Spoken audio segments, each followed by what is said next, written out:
Kemarin kita sudah selesai dengan Kejadian pasal 26 ya, tentang bagaimana Abimelek akhirnya mendatangi Ishak di Gerar ya, dan dia dengan kelompok ya kepala pasukannya berkata kepada Ishak bahwa ya, kami telah melihat sendiri bahwa Tuhan menyertai engkau. Ya, bahwa engkau sekarang adalah orang yang diberkati Tuhan. Dan ya, biar siap kita juga rindu ya berdoa dan kita minta agar Tuhan, biar orang lain melihat bahwa Tuhan menyertai kami, Tuhan memberkati hidup kami, sehingga itu akan membuat mata mereka terbuka dan mereka rindu untuk mengenal siapa Tuhan. Iya, sekarang kita lanjut dengan Kejadian pasal 27. Judul perikopnya adalah Yakub diberkati Ishak sebagai anak sulung. Ya, Yakub diberkati oleh Ishak sebagai anak sulung. Ketika Ishak sudah tua dan matanya telah kabur sehingga ia tidak bisa melihat lagi, dipanggilnyalah Esau anak sulungnya serta berkata kepadanya, "Anakku," saut Esau. "Ya Bapa." Berkatalah Ishak, "Lihat, aku sudah tua. Aku tidak tahu bila hari kematianku.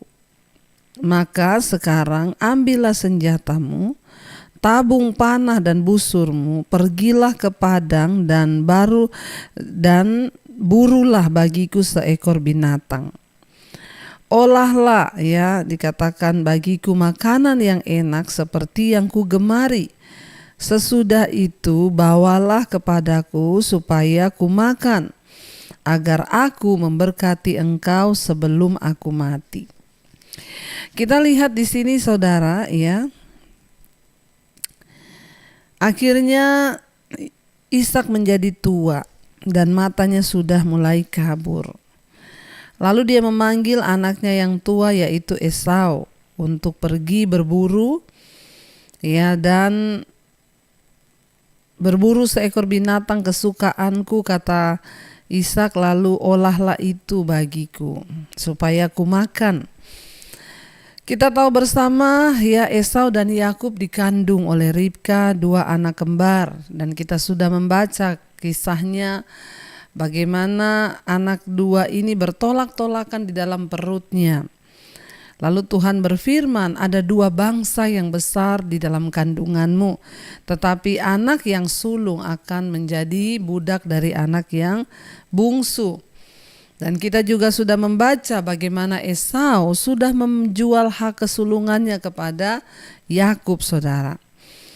Ya, dan ketika itu Ishak menyuruh Esau untuk pergi berburu dan memasak makanan yang dia suka, karena dia bilang dia tidak tahu kapan dia akan mati. Ya, Ishak berkata, "Olahlah makanan bagiku yang enak seperti yang ku gemari. Sesudah itu bawalah kepadaku supaya ku makan, agar aku memberkati engkau sebelum aku mati."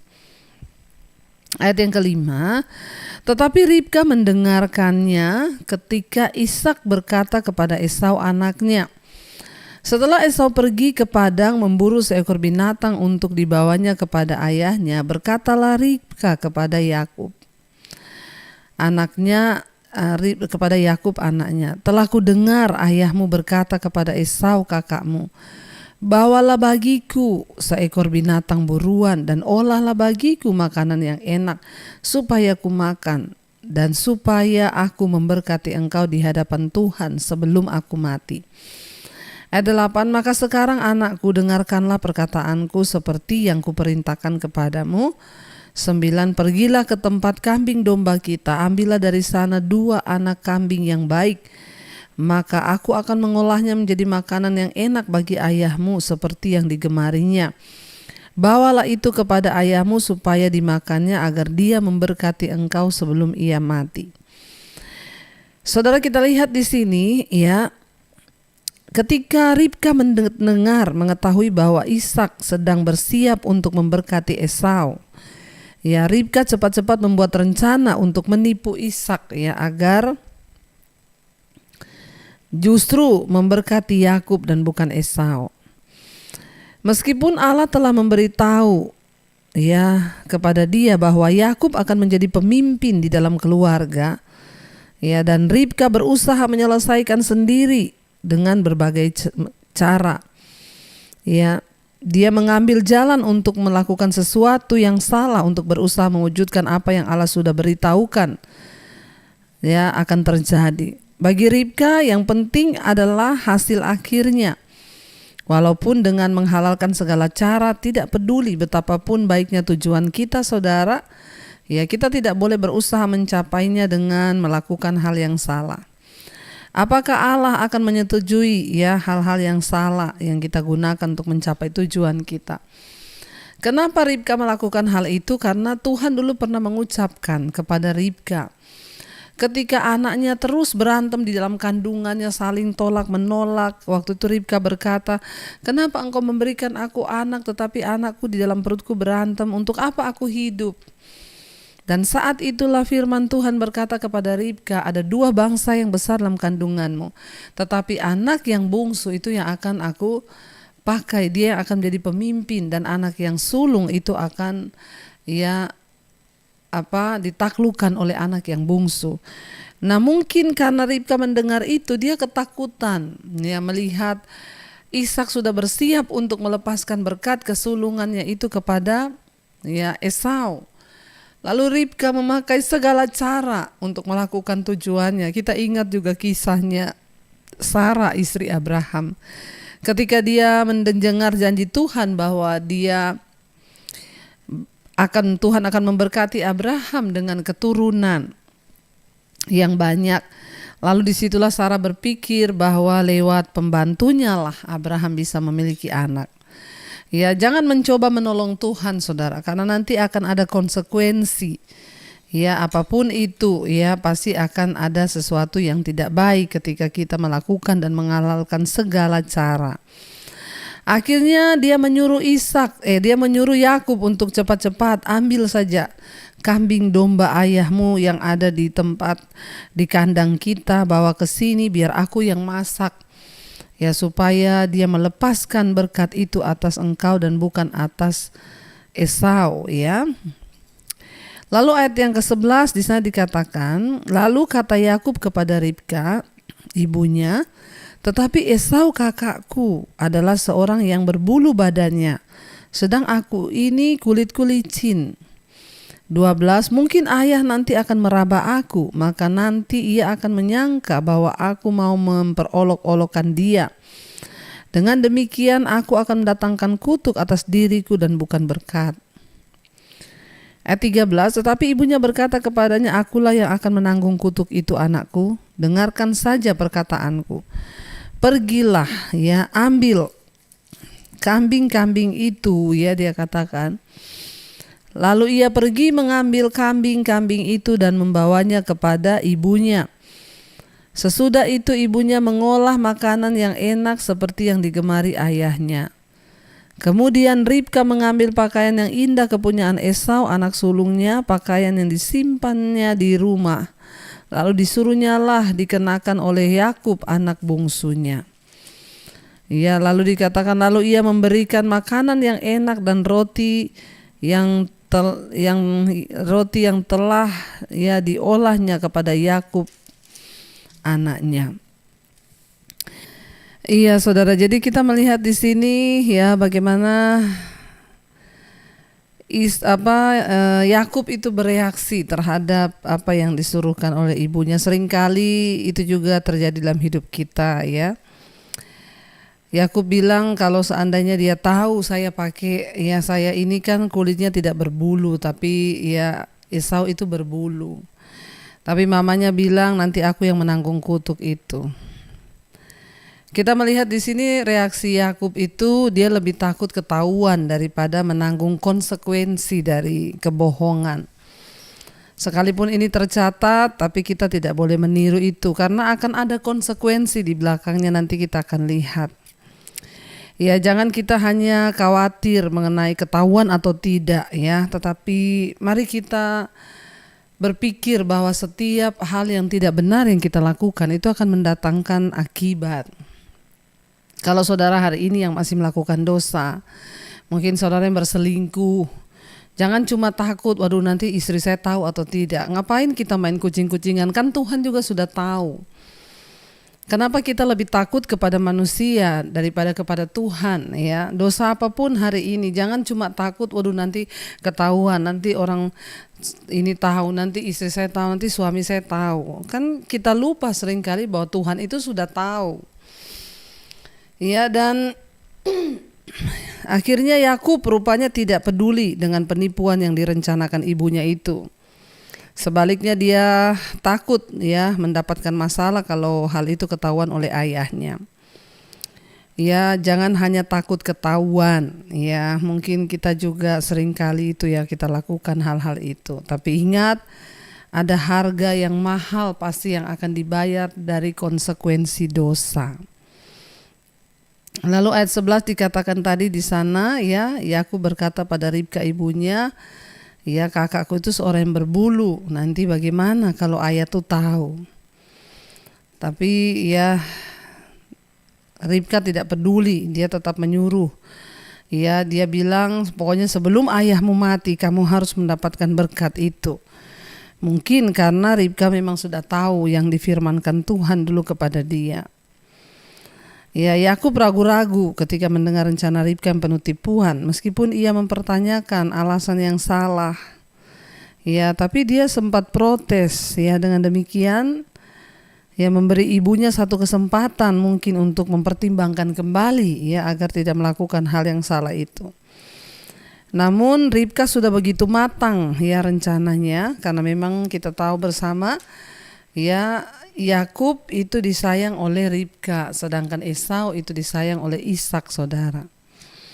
Ya, lalu ia pergi mengambil kambing domba itu, lalu dibawa kepada ibunya, dan akhirnya ibunya mengolah makanan itu yang seperti digemari oleh ayahnya. Kemudian Ribka mengambil pakaian yang indah kepunyaan Esau, lalu dipakaikan, saudara, ya.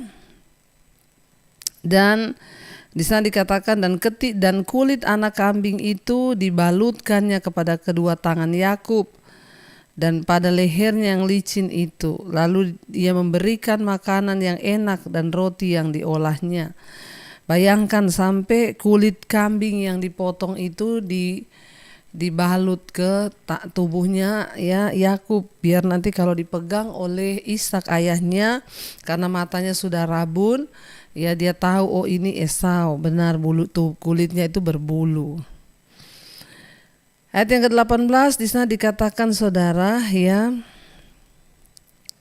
Demikianlah Yakub masuk ke tempat ayahnya serta berkata, "Bapa," sahut ayahnya, "Ya anakku, siapakah engkau?" Kata Yakub kepada ayahnya, "Akulah Esau, anak sulungmu. Telah kulakukan seperti yang bapa katakan kepadaku, bangunlah, duduklah dan makanlah daging buruan masakanku ini agar bapa memberkati aku." Lalu Ishak berkata kepada anaknya itu, "Lekas juga engkau mendapatkannya anakku." Maksudnya cepat banget udah balik ya, dari berburu udah masak lagi. Jawabnya, "Karena Tuhan Allahmu membuat aku mencapai tujuanku." 21 Lalu kata Ishak kepada Yakub, "Datanglah mendekat anakku, aku akan meraba engkau. Apakah engkau ini anakku Esau atau bukan?"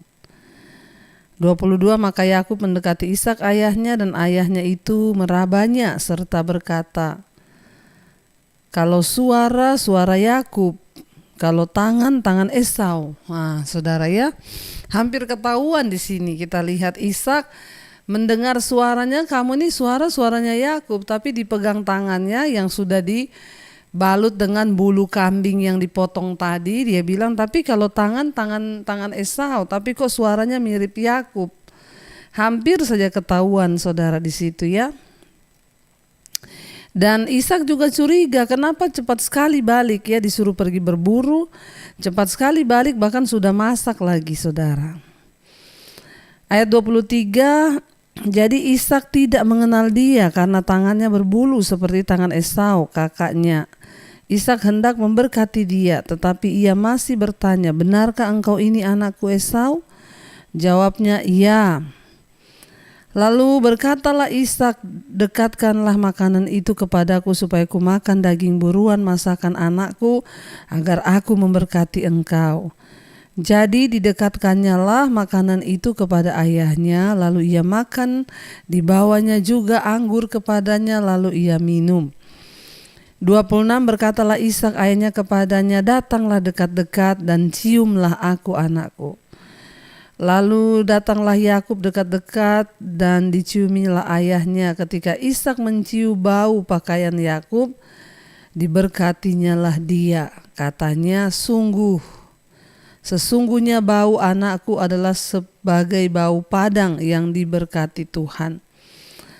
Allah akan memberikan kepadamu embun yang dari langit dan tanah-tanah gemuk di bumi dan gandum serta anggur berlimpah-limpah. Bangsa-bangsa akan takluk kepadamu dan suku-suku bangsa akan sujud kepadamu. Jadilah tuan atas saudara-saudaramu dan anak-anak ibumu akan sujud kepadamu. Siapa yang mengutuk engkau, terkutuklah ia, dan siapa yang memberkati engkau, diberkatilah ia. Setelah Ishak selesai memberkati Yakub dan baru saja Yakub keluar meninggalkan Ishak ayahnya, pulanglah Esau kakaknya dari berburu. Saudara, kita melihat di sini meskipun Yakub memang akhirnya mendapatkan berkat yang diinginkannya, namun penipuan terhadap ayahnya itu harus dibayarnya dengan sangat mahal. Ya, dan ada beberapa konsekuensi dari penipuannya itu. Ya, yaitu dia nanti kita akan lihat ya, nanti kita akan sambung saudara besok kita akan membaca, tapi kita melihat di sini saya melihat satu yang saya dapat malam ini adalah betapa penting ya berkat dari seorang ayah itu buat anaknya. Ya, itu yang saya dapat sih malam hari ini, bagaimana ya Yakub sampai begitu getol ingin mendapatkan berkat sebelum ayahnya itu mati. Ya, karena berkat dari seorang ayah itu ya akan terjadi buat anak-anaknya, apalagi ketika ayahnya itu benar-benar hidup takut akan Tuhan. Nah, pesan saya bagi para ayah malam hari ini, engkau harus hidup takut Tuhan supaya apa?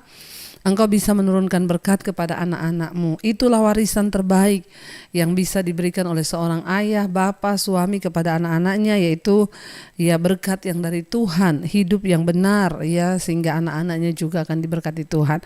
Kejadian 27, bangsa-bangsa akan takluk kepadamu, suku-suku bangsa akan sujud kepadamu. Jadilah tuan atas saudara-saudaramu dan anak-anak ibumu akan sujud kepadamu. Siapa yang mengutuk engkau, terkutuklah ia, dan siapa yang memberkati engkau, diberkatilah ia. Ya, itu berkat yang Tuhan berikan kepada Abraham turun kepada Ishak dan Yakub. Makanya dikatakan Allah Abraham, Ishak dan Yakub ya.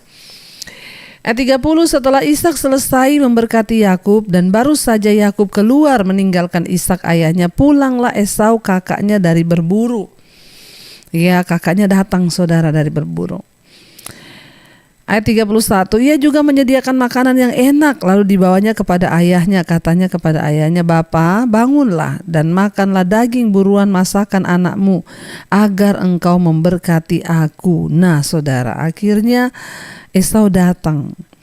32, tetapi kata Ishak ayahnya kepadanya, siapakah engkau ini? Sahutnya, akulah anakmu, anak sulungmu Esau. 33, lalu terkejutlah Ishak dengan sangat serta berkata, siapakah gerangan dia yang memburu binatang itu dan yang telah membawanya kepadaku? Aku telah memakannya semuanya sebelum engkau datang dan telah memberkati dia, dan dia akan tetap orang yang diberkati. Ya saudara, ya apa yang dilakukan sudah terlanjur. Jadi pada zaman itu ya perkataan orang itu bersifat mengikat ya, itu hampir sama dengan kontrak yang tertulis kalau saat ini saudara. Makanya ya apa yang diucapkan oleh Ishak ya, janji berkat itu sudah diberikan kepada Yakub, tidak dapat ditarik kembali. Ya, kita melihat di sini. Ya, dan Ishak kaget ketika Esau datang, lalu dia bertanya, siapa tadi yang datang? Dan aku sudah terlanjur memakan makanannya dan terlanjur mengucapkan berkat atasnya. Maka dia akan tetap menjadi orang yang diberkati. Ya, di sini Ishak berkata dia akan tetap orang yang diberkati. 34, sesudah Esau mendengar perkataan ayahnya itu, meraung-raunglah ia dengan sangat keras dalam kepedihan hatinya, serta berkata kepada ayahnya, berkatilah aku ini juga ya Bapa. Jawab ayahnya, adikmu telah datang dengan tipu daya dan telah merampas berkat yang untukmu itu. Kata Esau, bukankah tepat namanya Yakub? Karena ia telah 2 kali menipu aku. Hak kesulunganku telah dirampasnya dan sekarang dirampasnya pula berkat yang untukku. Lalu katanya, apakah Bapa tidak mempunyai berkat lain bagiku? 37, lalu Ishak menjawab Esau, katanya, sesungguhnya telah kuangkat dia menjadi tuan atas engkau, dan segala saudaranya telah kuberikan kepadanya menjadi hambanya. Dan telah kubekali dia dengan gandum dan anggur. Maka kepadamu apa lagi yang dapat kuperbuat ya anakku? 38, kata Esau kepada ayahnya, hanya berkat yang satu itukah ada padamu ya Bapa? Berkatilah aku ini juga ya Bapa. Dan dengan suara keras menangislah Esau. Kita lihat di sini saudara, ya mungkin Esau lupa bahwa hak kesulungan dan berkat kesulungan dia sudah berikan kepada Yakub dulu ya, dengan kisah semangkok kacang merah. Esau sama sekali tidak mempedulikan tentang janji-janji dan otoritas tentang kesulungannya yang akan diberikan.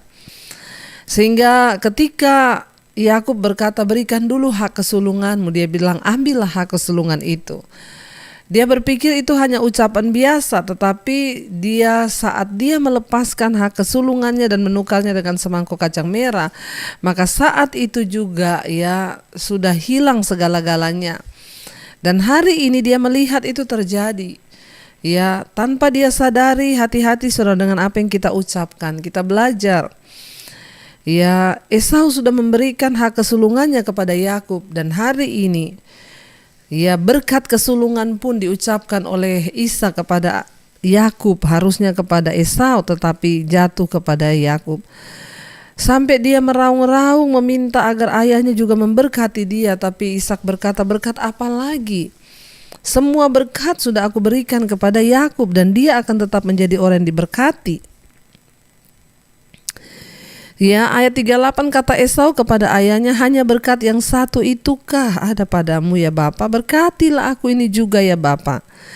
Dan dengan suara keras menangislah Esau. Lalu Ishak ayahnya menjawabnya, sesungguhnya tempat kediamanmu akan jauh dari tanah-tanah gemuk di bumi, dan jauh dari embun dari langit di atas. Engkau akan hidup dari pedangmu, dan engkau akan menjadi hamba adikmu. Tetapi akan terjadi kelak apabila engkau berusaha sungguh-sungguh, maka engkau akan melemparkan kuk itu dari tengkukmu. Ya, jadi kita lihat saudara, pada zaman dulu perkataan itu sangat mengikat ya, seperti janji, apalagi ayah itu janji berkat kepada anaknya tidak bisa dibatalkan. Sebelum sang ayah meninggal, ya dia melaksanakan upacara pemberkatan, ya di mana acara resmi dia menyerahkan hak kesulungan kepada pewaris yang berhak. Itu harus dilakukan ya. Meskipun anak sulung berhak atas hak kesulungan, ya hak itu belum benar-benar menjadi miliknya sebelum berkat itu diturunkan. Ya memang yang berhak itu adalah Esau. Tetapi Esau lupa dengan perkataannya, dia menukarkan hak kesulungan diberikan kepada Yakub pada waktu itu, sehingga semuanya terjadi saudara.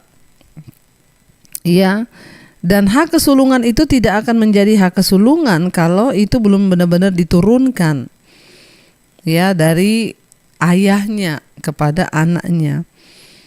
Sebelum berkat itu diberikan, sang ayah dapat mengambil hak kesulungan itu dari anak tertua dan memberikannya kepada anak yang lebih layak menerimanya. Namun setelah berkat itu diberikan, hak kesulungan itu tidak lagi dapat diambil. Ya, jadi nggak bisa diambil. Ya, sudah diberikan, sudah diucapkan, ya sudah tidak bisa ditarik kembali. Ya, dan kita lihat di sini, itulah sebabnya ya para ayah biasanya menunggu sampai menjelang kematian, menjelang akhir hidup baru mengumumkan berkat tersebut. Meskipun Yakub sudah diberi hak kesulungan oleh kakaknya sebelumnya, namun dia tetap membutuhkan berkat dari ayahnya untuk membuat pemberian dari Esau dulu itu bersifat mengikat. Sekalipun dulu Esau tanpa sadar mungkin hanya basa-basi berkata, ambil aja hak kesulunganku. Dia lupa, saudara, itu berarti dia menyerahkannya dan tapi itu belum akan sah sebelum berkat itu diucapkan sendiri dari mulut ayah. Esau begitu marah pada Yakub sehingga ia tidak bisa melihat kesalahannya sendiri, yaitu dengan dia sudah menyerahkan hak kesulungannya. Marah karena iri hati membuat kita juga buta, saudara. Seringkali semua itu terjadi akibat kesalahan kita sendiri. Dan kita melihat di sini akhirnya Yakub benar-benar sudah tidak dapat menarik berkat itu dan memberikannya lagi kepada Esau, sampai Esau bilang, cuma itukah berkat yang kau punya? Lepaskanlah berkat atasku. Tetapi justru Ishak berkata, sesungguhnya tempat kediamanmu akan jauh dari tanah gemuk di bumi. Artinya apa? Akan susah dia berusaha di bumi. Bahkan jauh dari embun, dari langit di atas. Bahkan engkau akan hidup dari pedangmu. Artinya apa? Peperangan terus bertempur. Dan engkau akan menjadi hamba adikmu.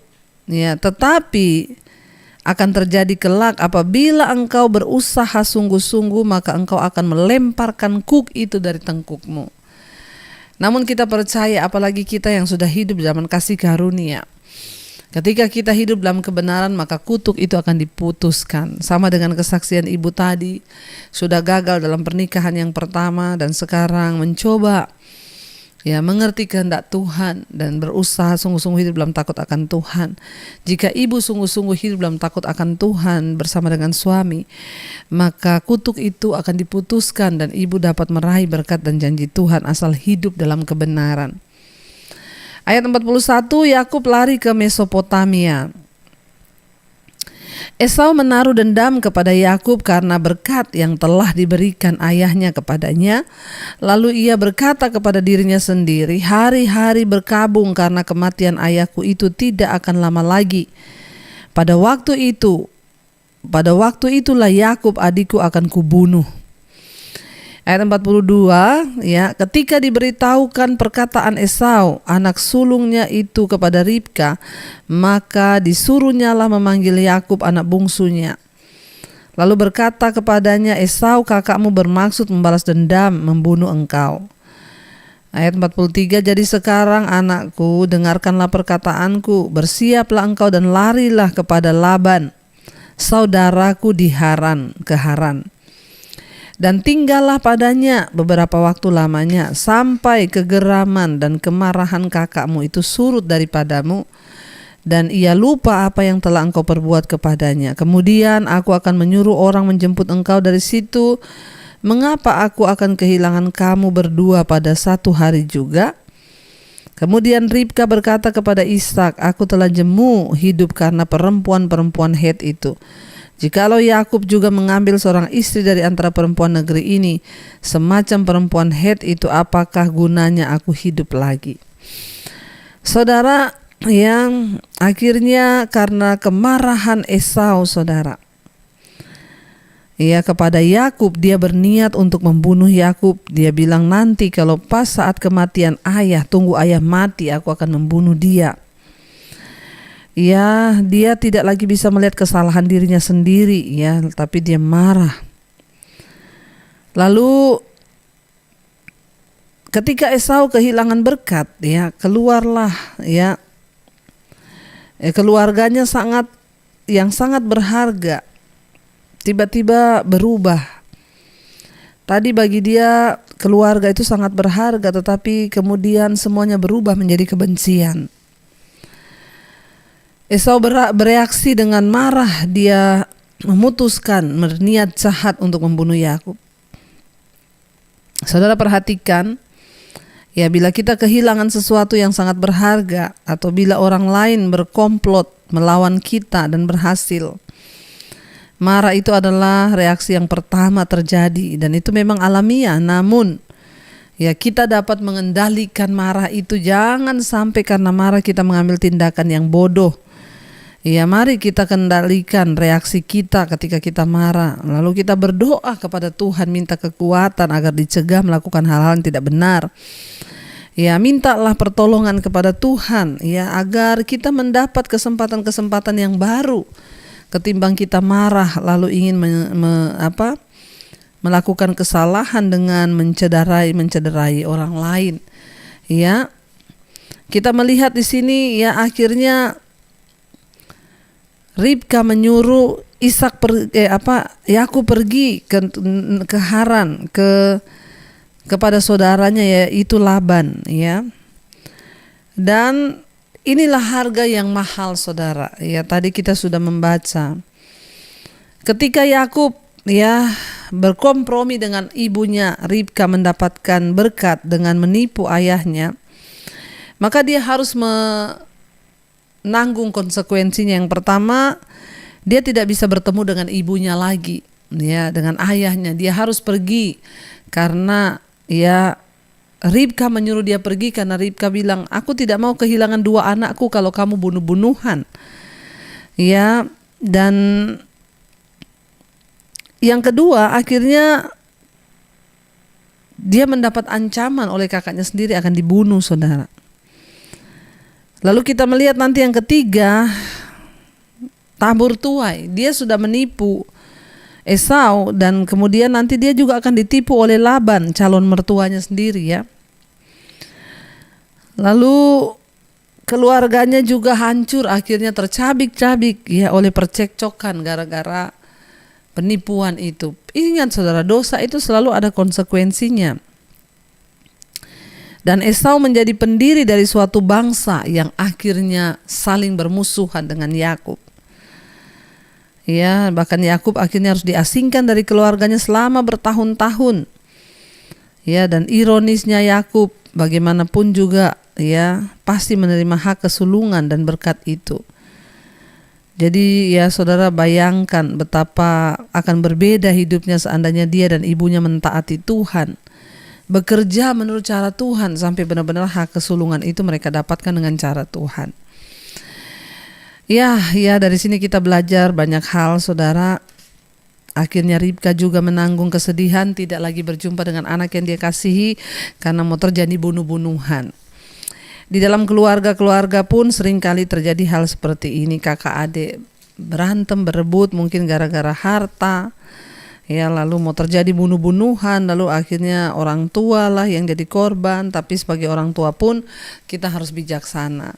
Jangan memihak salah satunya, apalagi berkompromi dengan dosa dan menghalalkan segala cara. Mari kita belajar dari firman Tuhan. Semua kisah ini ditulis agar kita belajar menjadi semakin dewasa. Mari kita berdoa, kita renungkan firman ini, saudara. Terima kasih Bapa dari firman Tuhan yang kami baca malam ini, yang kami pelajari. Kami mengambil satu hikmah Tuhan, bahwa menghalalkan segala cara, berkompromi dengan dosa itu hanya akan membawa kepada konsekuensi yang lebih berat dalam hidup kami. Ajar kami untuk menerima segala janji dan berkat-berkat Tuhan itu dengan cara Tuhan, bukan dengan cara kami. Karena dosa tetaplah dosa, membawa kehancuran, bahkan pembunuhan. Kami belajar malam ini untuk hidup tulus di hadapan Tuhan, untuk hidup dengan jujur di hadapan Tuhan, sehingga kami memperoleh janji berkat Tuhan. Terima kasih Bapa, berkati setiap anak-anak-Mu dalam rumah tangga mereka. Suami-suami menjadi suami yang jujur, hidup kudus. Istri menjadi penolong anak-anak hidup takut Tuhan. Biar rumah tangga kami selalu mendatangkan perkenanan Tuhan. Kami rindu kami dan seisi rumah kami diselamatkan sampai waktu Tuhan datang menjemput setiap kami. Nama kami ada di dalam kitab kehidupan. Berkati keluarga besar kami yang belum mengenal Engkau Tuhan jamah dan lawat. Kami juga berdoa bagi setiap keluarga kami, anggota keluarga kami, dan siapapun yang ada di luar sana yang sedang terbaring sakit. Tuhan jamah dan sembuhkan Bapa. Kalau sakit ini datang karena dosa, ampuni kami. Kalau karena kuasa kegelapan, kami tolak, patahkan, hancurkan dalam nama Yesus. Beri kami kekuatan untuk bersyukur dalam segala keadaan. Mari letakkan tangan-Mu di bagian bagian yang sakit, perkatakan dalam nama Tuhan Yesus aku percaya kesembuhan terjadi. Terima kasih Bapa. Ampuni dosa pelanggaran kami, sucikan kuduskan hidup kami. Berdoa juga Tuhan untuk setiap mereka yang ada dalam pergumulan yang berat, tekanan-tekanan hidup yang berat, yang terlilit hutang piutang, masalah keuangan. Tuhan turut bekerja mendatangkan kebaikan ketika kami bertobat dan sungguh-sungguh kembali kepada jalan-jalan-Mu. Ampuni kami Bapa, tunjukkan jalan-Mu bagi setiap kami. Kami tahu Tuhan sanggup melakukan yang tidak mampu kami lakukan, itu adalah bagian-Mu. Kami menyerahkan roh, jiwa dan tubuh kami dalam tangan Tuhan malam ini. Kami buka hati dan tangan kami untuk menerima berkat-Mu.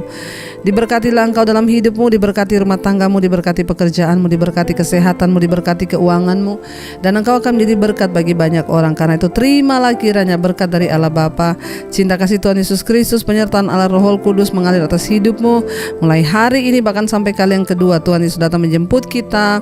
Nama-Mu tercatat di dalam kitab kehidupan. Dalam nama Tuhan Yesus yang percaya diberkati, katakan bersama, amin, amin, amin. Tuhan Yesus memberkati. Shalom dan Immanuel.